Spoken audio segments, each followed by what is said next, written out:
চলো গিন্নি, আর এক মুহূর্ত নয়। যে লোক একদিন সহ্য করতে পারে না তার আশ্রয়ে এক মুহূর্ত থাকবো না। তাই যাও, তোমাকে থাকতে বলেছে কে? তাড়াতাড়ি বিদেয় হয়ে আমাকে মুক্ত করো। যাচ্ছি মোড়ল মশাই, এ কদিন আমাকে আশ্রয় দিয়ে খুব উপকার করেছেন, সেজন্য আমি কৃতজ্ঞ। তুমি দাঁড়িয়ে রইলে কেন গিন্নি? তাড়াতাড়ি গিয়ে ব্যাগপত্র নিয়ে এসো। ওগো, এখন আমরা কোথায় যাব? আমাদের যে যাওয়ার কোনো জায়গা নেই। ওনাকে বলো না আজ রাতে সময় দিতে। ওর মতো পাষণ্ডের কাছে আমি আর আবদার করব না। তুমি তাড়াতাড়ি গিয়ে কাপড় চোপড় সবকিছু নিয়ে এসো। বাবা, ও বাবা, কোথায় যাব এখন আমরা? জানি না বাবা, যেখানে বিধাতা আমাদের আশ্রয় রেখেছেন সেদিকেই যাব। আর আপনিও শুনে রাখেন, একদিনেই আমাকে আপনি খুঁজবেন, আমি সেদিনের অপেক্ষায় আছি। আরে যা যা, তোকে খুঁজবার মতো সময় আর ইচ্ছে কোনোটি আমার নেই। আমার চোখের সামনে থেকে দূর হয়ে মর গিয়ে। ওগো, আমি আর হাঁটতে পারছি না। আর কত দূর যাবে? আর একটু কষ্ট করো গিন্নি, সামনে লোকালয় আছে, সেখানে গেলেই আশ্রয় মিলবে। লোকালয়ে কার কাছে যাবে? এখানে যে কেউ আমাদের পরিচিত নয়। তা ঠিক, কিন্তু কারো না কারোর বাড়িতে তো উঠতে হবে। আজকে রাতটা কারোর আশ্রয় থেকে কালকে কিছু করতে হবে। তাহলে বরং আমরা এখানেই থাকি। অপনের খুব কষ্ট হয়েছে, আর হাঁটতে পারছে না। এখানে আমরা বিশ্রাম নেই। তুমি গিয়ে দেখে এসো কারোর বাড়িতে আশ্রয় পাওয়া যায় কিনা। বেশ, সামনে একটা বট গাছ দেখা যাচ্ছে, চলো ওখানেই তোমাদের রেখে যাই। বেশ, চলো তবে। একা থাকতে আবার ভয় পাবে না তো? না না, ভয় কিসের? তাছাড়া তপন তো আছেই। তাহলে তোমরা এখানে থাকো গিন্নি, আমি গিয়ে দেখে আসি কারোর বাড়িতে একটুখানি ঠাঁই মেলে কিনা। ঠিক আছে, সাবধানে যেও। বাড়িতে কেউ আছেন? কেউ আছেন বাড়িতে? কে কে এলো এত রাতে? আমি এক ভিনদেশি পথিক, আপনার কাছে একটু আশ্রয়ের আশায় এসেছি। ভিনদেশি পথিক? বাড়ি কোথায় আপনার? আগে তালসারি গ্রাম, এখান থেকে 20 ক্রোশ দূরে। তালসারি? সে তো অনেক দূর। এত দূর কিসের জন্য এসেছেন? ও গায়ে সবকিছু বিক্রি করে চলে এসেছি, সাথে আমার পরিবারও আছে। আজকে যদি একটু আশ্রয় পাই, কালকে একটা উপায় করব। না না মশাই, আমি আপনাকে আশ্রয় দিতে পারবো না। অজ্ঞাত কুলশীলকে এই গায়ে আশ্রয় দেওয়া বারণ। গত কয়েকদিন ধরে এখানে ছেলে ধরার উপদ্রব খুব বেড়েছে। না না মশাই, আমি ছেলে ধরা নই, খুবই ভদ্র ঘরের মানুষ আমি। সে তো আপনার কপালে লেখা নেই। আর সবাই এই কথাই বলে, পরে দেখা যায় বাড়ির ছেলে নিয়ে মাঝরাতে উদা হয়ে গেছে। ও, তাহলে আপনি আশ্রয় দেবেন না? না, আপাতত সেরকম কোনো ব্যবস্থা হচ্ছে না। আর এক কাজ করুন, আজকে রাতটা কোনোভাবে গাছতলায় কাটিয়ে দিন। কালকে সকালে রায়চৌধুরীর কাছে গিয়ে আপনার কথা বলবো, তিনি চাইলেই আপনাকে সাহায্য করতে পারবেন। তার আর দরকার হবে না, কালকে আমি নিজে গিয়েই তার সাথে দেখা করব। সালার তেজ দেখো, সাহায্য করতে চাইলেও উল্টে কথা শুনিয়ে গেল। এই জন্যই লোকে বলে, চেঁচে গিয়ে কারোর সাহায্য করতে নাই, চুলোয় যাক সব যত সব। মা, ও মা, এতক্ষণ হয়ে গেল, বাবা এখনো এলো না। বাবা কখন আসবে? মা আসবে, বাবা আসবে, একটু ধৈর্য ধরে বসো। আমার খুব খিদে পেয়েছে মা, কিছু খেতে দেবে না? তোর বাবা আসো, বলবো দোকান থেকে কিছু কিনে দিতে। আচ্ছা মা, এই বট গাছের ভেতরে কি থাকা যায়? ধুর পাগল, গাছের ভিতর কি মানুষ বাস করে? হ্যাঁ মা, দেখো গাছটার ভেতরে কত বড় একটা কুটুরি। আরে তাই তো, এমন কুঠুরি তো কোনো গাছে দেখিনি। চলো মা, ভেতরে গিয়ে দেখে আসি। না বাবা না, এখন গিয়ে দরকার নেই। তোর বাবা আগে আসো, তারপর দেখবো। গিন্নি, আরে ও গিন্নি, আছো তোমরা? আছি গো। তা তুমি কোথাও থাকার ব্যবস্থা করতে পেরেছো? না গো গিন্নি, কয়েকজন গৃহস্থকে বলেছি, কেউ আশ্রয় দিতে রাজি হলো না। এ গায়ের মানুষ দেখছি পরোপকারী নয়। বিপদে পড়েছে শুনলে কেউ তো আশ্রয় দেয়। আরে রাখো গিয়ে ওদের কথা, আজকে রাতটা কোনোভাবে এখানেই কাটিয়ে দেব। তোমাদের জন্য চিনামুড়ি এনেছি, পেট ভরে খেয়ে নাও। বলছিলাম কি, তখন একটা জায়গা দেখেছে গাছের ভিতরে, একটু গিয়ে দেখে এসে তো থাকা যায় কিনা। গাছের ভেতরে? কোথায় দেখি তো। ওই যে বাবা, ওই দেখো। আরে এটা তো অনেক নিরাপদ একটা জায়গা, বাইরে থেকে বোঝাই যায় না তোর এমন ফাঁকা জায়গা আছে। হ্যাঁ, জায়গাটা খুব নিরাপদ, একেবারে থাকার উপযুক্ত। তাহলে তো আর চিন্তা নেই গিন্নি, চলো আজকে রাতটা এখানেই থেকে যাই। এই কুঠুরিতে আমাদের কোনো ভয় নেই। বেশ, তুমি যখন বলছো তাই হবে। নে তপন, ব্যাগপত্র সব কুঠুরির ভিতরে নিয়ে রাখ। কি মজা, কি মজা, আমরা থাকবো গাছের ভেতরে। কটা মুড়ি খেয়ে কিছু একটা ব্যবস্থা করো। এভাবে আর কতদিন? একটা মাথা গোজবার জায়গা তো ব্যবস্থা করতে হবে। হ্যাঁ গিন্নি, ব্যবস্থা একটা হয়ে যাবে। এই জায়গাটা আমার পছন্দ হয়েছে। এটা নাকি সরকারি জায়গা, এখানে চৌধুরীরাই ভোগ করছে। ওদের বলে দেখি এখানে একটা ঘর তোলা যায় কিনা। হ্যাঁ গো, জায়গাটা খুবই সুন্দর। তুমি রায়চৌধুরীদের বলে দেখো এই গাছের নিচে একটা ঘর বানানো যায় কিনা। বেশ, আমি তবে যাচ্ছি, আশা করি একটা ব্যবস্থা হয়ে যাবে। তুমি বলতে চাচ্ছ তোমাদের গায়ের মোড়ল তোমাকে তাড়িয়ে দিয়েছে, তাই তো? আগে চৌধুরী মশাই, ওনার কাছে আমার বাড়ি ঘর বন্ধক রেখে ছেলের চিকিৎসা করিয়েছিলাম। যথা সময়ে টাকা ফেরত দিতে পারিনি, তাই আমার সবকিছু নিয়ে নিয়েছে। হ্যাঁ ঠিকই আছে, বন্ধকের টাকা দিতে না পারলে তো নেবেই। তা বাবা, আমার কাছে এসেছো কেন? আমি কিন্তু নতুন কিছু বন্ধক দিয়ে টাকা করে দিতে পারবো না। না না চৌধুরী মশাই, আপনার কাছে সেজন্য আসেনি। আমার কিছু কি আছে যে বন্ধক রাখবো? আমি এসেছি এ গায়ে বাস করবার অনুমতি নিতে। এই গায়ে বাসের জন্য অনুমতি লাগবে কেন? নতুন একটা বাড়ি দিকে উঠে পড়ো না। সেই বাড়ি তো পাচ্ছি না, আর হাতে টাকা করিও তেমন নেই। তাই ভাবছিলাম ওই বট গাছটার নিচে আপাতত একটা কুঁড়ে ঘর বানিয়ে থাকে। বট গাছ বলতে মানে গায়ের পাশে যে বুড়ো বট গাছটির কথা সেটা বলছো? ওখানে থাকে কে? জিন ভূত আড্ডাখানা?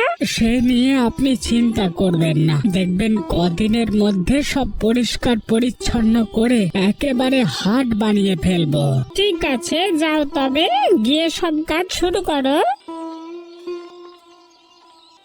চৌধুরী মশাই, মানে হঠাৎ করে এদিকে? এসেছি আপনার জমির খাজনাটা দিতে। তা ওই লোক এসেছিল কেন? বিন্দেশি মানুষ গায়ের শেষের বট গাছের নিচে বাস করতে চায়, আমি অনুমতি দিয়ে দিলাম। জানোই তো মানুষের দুঃখ কষ্ট আমি আবার সহ্য করতে পারি না। ও, আমার কাছে এসেছিল কালকে রাতে, আশ্রয় দেয়নি। আর ঘরে জায়গা দিলে কখন কি করে বসে বলা তো যায় না। ভালো করেছো, মানে উটকো লোকে আশ্রয় দিতে নেই। তা চা খাবে? চা আনতে বলি? বলে মন্দ হয় না, চা খেয়ে তবে আপনার খাজনার হিসেব দিই। বেশ বেশ, আমিনো চা দিয়ে যা তো। মা, ও মা, বাবা তো এখনো এলো না। বাবা আসবে কখন মা? আসবে বাবা, আসবে। চৌধুরীর বাড়িতে গিয়েছে বাবা, তার সাথে পাকা কথা সেরে তারপরে আসবে। ওখানে কি এত কথা বলছে মা? শুনলে, আমরা এই বট গাছের নিচে ঘর তৈরি করব। রায়চৌধুরীর কাছে তাই অনুমতি নিচ্ছে। গিন্নি, আরে ও গিন্নি, আছো তোমরা? হ্যাঁ গো, তা বাস নিয়ে এসেছো? হ্যাঁ গিন্নি, চৌধুরী মশাই এখানে থাকবার অনুমতি দিয়েছে, তাই আর দেরি করিনি। জঙ্গল থেকে বাঁশ কেটে নিয়ে এসেছি। ঘোষ মশাইও বললেন কিছু খড় দেবেন। ভালো করেছো, তাতেই একটা ঘর হয়ে যাবে। এখন কিছু খেয়ে কাজ শুরু করে দাও। আমি কটা রুটি বানিয়েছি। এর মধ্যে রুটিও বানিয়ে ফেললে? আটা কোথায় পেলে? হাতে দুটো টাকা ছিল, তাই দিয়ে কিনে এনেছি। বেশ বেশ, তাহলে খেতে দাও, খেয়ে কাজ শুরু করি। গিন্নি, আর একটা খড়ের আঁটি দাও তো, এই জায়গাটা এখনো ফাঁকা আছে। আর তো আটি নেই গো, চাল ঢাকতে গিয়ে সব শেষ হয়ে গেছে। বেশ, আজকে তবে নেমে যাই, কালকে ঘোষ বাড়ি থেকে আঁটি এনে এখানে দিয়ে দেব। হ্যাঁ গো, ঘর দর তো সব হলো, এবার কটা খাবারের আয়োজন করতে হবে। তা করো, আমার খুব খিদে পেয়েছে। কিন্তু ঘরে তো কিছু নেই, কি দিয়ে রান্না করব? দাঁড়াও, আমি এখনই দোকান থেকে চাল ডাল কিনে আনছি, এর আগে একটু স্নান করে নি। আচ্ছা শোনো, হাতে তো কেবল কটা টাকা আছে, এই দিয়ে কাল অব্দি যেতে পারবো, তারপর কি করবে কিছু ভেবেছো? না গিন্নি, এখনো কিছু ভাবিনি। আমি একটা বুদ্ধি বের করেছি, যদি সে মতো কাজ করো অল্প দিনেই আমরা বড়লোক হয়ে যাব। কি বুদ্ধি গিন্নি? আজ সারাদিন দেখেছি এদিক দিয়ে অনেক মানুষ হাটে যায়। হ্যাঁ, এখান থেকে পাহাড়তলি হাট 10 ক্রোশ দূরে, সেখানেই সবাই যাচ্ছে। এত দূরে যেতে আসতে সবার খুব কষ্ট হয়ে যায়, সেই জন্য এই বট গাছের তলে বসে জিরিয়ে নেয়। এখানে যদি একটা ছোট্ট হোটেল খোলা যায় তবে অনেক ভালো হবে। কথাটা মন্দ বলনি গিন্নি, প্রতিদিন কিছু জল খাবারের আয়োজন করলে মানুষের খাওয়ানো যাবে, আর আমাদের হাতেও দুটো কাঁচা টাকা আসবে। তাহলে আজই তুমি হাট থেকে কিছু সওদা কিনে আনো, কাল সকাল থেকে আমি রান্নার আয়োজন করব। দেখি এ কাজে ভাগ্য ফেরে কিনা। বেশ বেশ, তাহলে আমি এক্ষুনি যাচ্ছি, আগে স্নানটা করে নি। ও বাবা, আমিও যাব তোমার সাথে। আয় আয়, তাড়াতাড়ি আয়, আমার হাতে একদম সময় নেই। এত মানুষ আসছে হোটেলে, আর এদিকে একটা লোক নেই। ভোলার বাবলু, এক্ষুনি এদিকে আয়। আমায় ডেকেছো কাকু? হ্যাঁ, ওই উত্তরের টেবিলটাতে খাবার দে, কতক্ষণ ধরে ওনারা এসে বসে আছে না। আর তোদের গিন্নিমাকে গিয়ে বল তাড়াতাড়ি ভাত চড়াতে, আজকে লোক অনেক হবে। যাচ্ছি। ও গিন্নিমা, তাড়াতাড়ি ভাত চড়াও। আরে ঘোষ মশাই যে, তো হঠাৎ কি মনে করে তোমার কাছে এসেছি বিমল, আর বিশেষ প্রয়োজনে? কি প্রয়োজন বলুন না ঘোষ মশাই। সেবারে আপনি যে উপকারটাই না করলেন আমার, আপনার বাড়ি থেকে বাঁশ আর খড় এনে তবেই আমাদের ঘরটি তৈরি করতে পেরেছিলাম, সেই উপকারের কথা বলবার নয়। তা কি জন্য এসেছেন এখানে বলুন?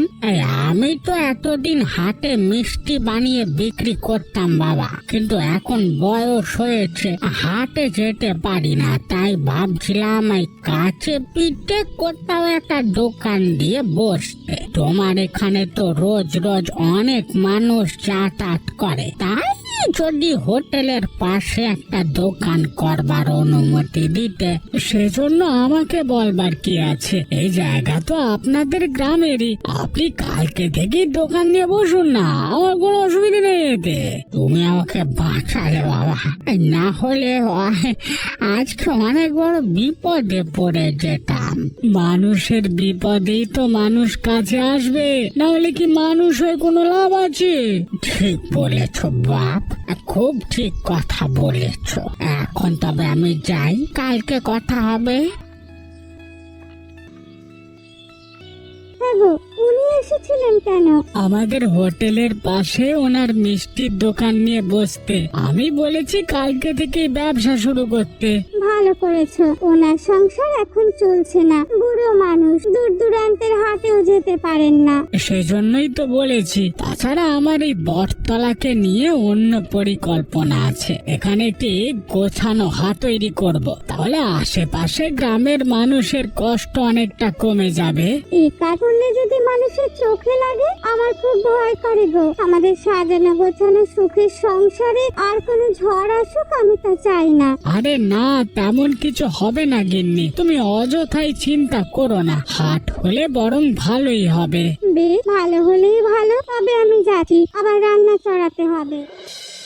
চৌধুরী মশাই, আরে ও চৌধুরী মশাই, বাড়ি আছেন? কে, বিমল নাকি? আগে না, আমি মানিক। মানিক এসো, তা হঠাৎ করে কি মনে করে? আগে এসেছি বিমলের বিষয়ে কথা বলতে। কি কথা হে? শুনলাম ও বটলায় ব্যবসা করে বড়লোক বনে গেছে।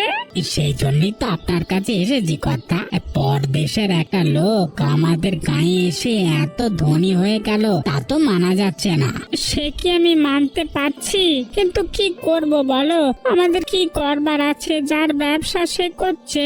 আমাদের অনেক কিছু করবার আছি চৌধুরী মশাই, শুনেছি জায়গাটা তো আপনার, আর তাই যদি ওখান থেকে ওকে তাড়ানো যায় তবেই কাজ হয়ে যাবে। এতে আমার লাভ? আরে এখনো লাভটা বুঝতে পারেননি?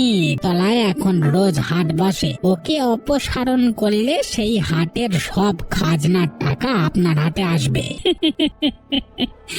তুমি তো খুব বুদ্ধিমান মানিক, খুব ভালো কথা বলেছো। এভাবে আমিও কখনো ভেবে দেখিনি। এতে তোমার লাভটা কি বলো দেখি? আমারও লাভ আছে, আমি চেষ্টা চরিত্র করছি বিমলের ব্যবসাটা হাত করতে। বেশ বেশ, তবে কালই চলো, বিমলকে গিয়ে তাড়িয়ে আসবো। এবার ওর খেলা সাঙ্গ হবে।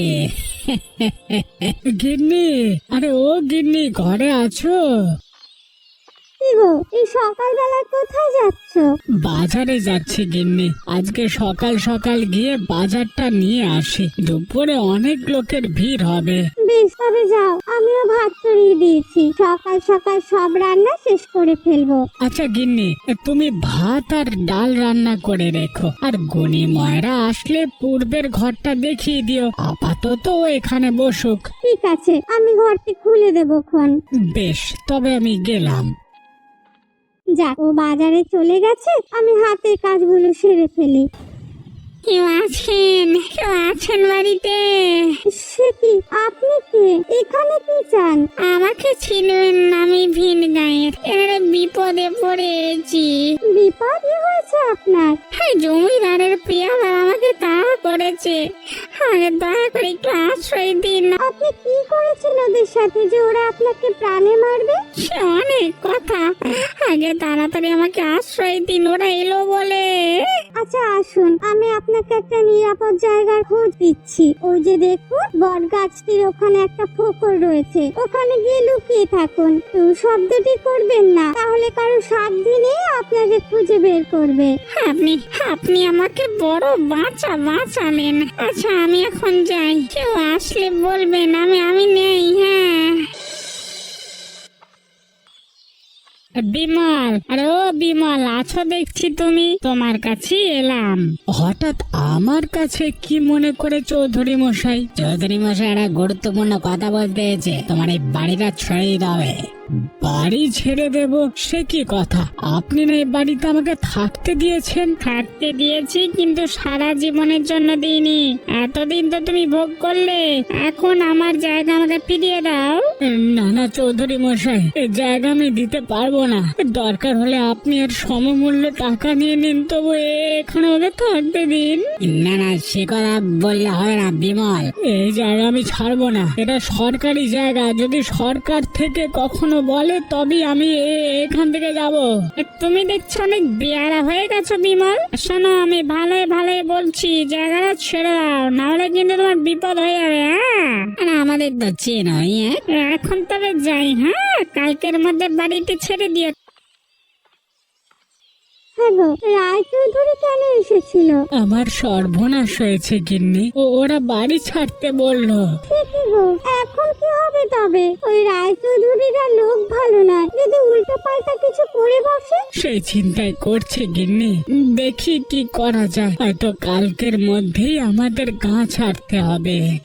সন্ধে হয়ে গেল, এখনো কোনো পাইকারদার তো কিছু এলো না, তাহলে মনে হয় ওরা আর আজ আসবে না। যাই, লোকটাকে ডেকে দেই, একটু পরেই অন্ধকার নেমে আসবে, রাতের অন্ধকারে তিনি গা থেকে পালিয়ে যেতে পারবেন। এই যে আপনি শুনছেন, তাড়াতাড়ি বেরিয়ে আসুন। কি হয়েছে? জমিদারের পাইকেছে নাকি? না না, ওরা আসেনি, এদিকে সন্ধ্যাও হয়ে এসেছে, আপনি এখন চলে যেতে পারবেন, আপনাকে কেউ দেখবে না। হ্যাঁ হ্যাঁ, আমাকে এক্ষুনি জঙ্গলে যেতে হবে, এখানে থাকা মানে বিপদ। সে কি, জঙ্গলে কেন? ও, আমার পরিচয়টা আপনাকে দেওয়া হয়নি। আমি রামলাল ডাকাত, লোকে আমাকে বলে উপকারী ডাকাত। এখানে এসেছিলাম এক কৃষকের উপকার করতে, কিন্তু কৃষক সেজে খোদ জমিদার যে আমাকে ধরতে চাইবে তা বুঝতে পারিনি। হ্যাঁ হ্যাঁ, আমি আপনার কথা শুনে শুনেছি আপনি গরিবের উপকার করেন আর ধনী মহাজনদের শাস্তি দেন। সবাই আপনাকে কথায় কথায় ধন্য করে। নিজের সাধ্য মতো সবার উপকার করতে চেষ্টা করি। আজকে আপনি জমিদারের পেয়াদার হাত থেকে আমার জীবন বাঁচিয়েছেন। বলুন আপনার কি উপকার করব? আমাদের বাড়িঘর ছাড়ার জন্য রায়চৌধুরী হুকুম দিয়েছেন। সে আমাদের ব্যবসা নিজে করে নিতে চায়। দয়া করে ওর হাত থেকে আমাদের রক্ষা করুন, তাহলে আপনার প্রতি আমি আজীবন কৃতজ্ঞ থাকবো। বেশ তো, আজই রায়চৌধুরীকে আমি উত্তরের জঙ্গলে নিয়ে যাব। ও আর কোনোদিন আপনাদের বিরক্ত করবে না। তা করলে আমাদের খুব ভালো হয়। আমরা চাই উনি আমাদের সুখের সংসারে কাল না ডেকে আনুক। বেশ, তাই হবে। আর একটা কথা, যদি কোনো সাহায্য লাগে তবে উত্তরের জঙ্গলে যাবেন। সেখানে গিয়ে 7 বার এই শঙ্খে ফু দিলেই আমি আসবো। বেশ বেশ, এরপর থেকে কোনো প্রয়োজনে আপনার কাছেই যাব। আমি এখন তবে আসি। রায়চৌধুরীকে নিয়ে কোনো ভয় পাবেন না। কি রামলাল ডাকাত এসেছিল আমাদের বাড়িতে? হ্যাঁ গো, সারাদিন ওই গাছের ফোকরে ছিল। যাওয়ার আগে বলে গেছে ওই রায়চৌধুরীকে শায়েস্তা করবে। আমাদের আর কোনো চিন্তা নেই গো। আমারও কথা বিশ্বাস হচ্ছে না গিন্নি। ওই রায়চৌধুরী বড় শেয়ানা লোক, ওকে কিচ্ছু করতে পারবে না। বিমল, বিমল ঘরে আছো? কে, মানিক দাদা নাকি? হ্যাঁ ভাই, আমাকে তুমি বাঁচাও। কেন, কি হয়েছে আপনাদের? রায়চৌধুরীকে একদল লোক ধরে নিয়ে গেছে, আমাকেও সাজিয়ে গেছে। সে কি, এর মধ্যে চৌধুরী মশাইকে অপহরণ করেছে?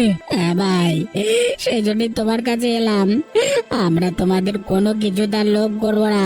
তোমরা ছাড়া ওই ডাকাত কারো কথা শুনবে না। সে কি, আমি কোত্থেকে আনবো?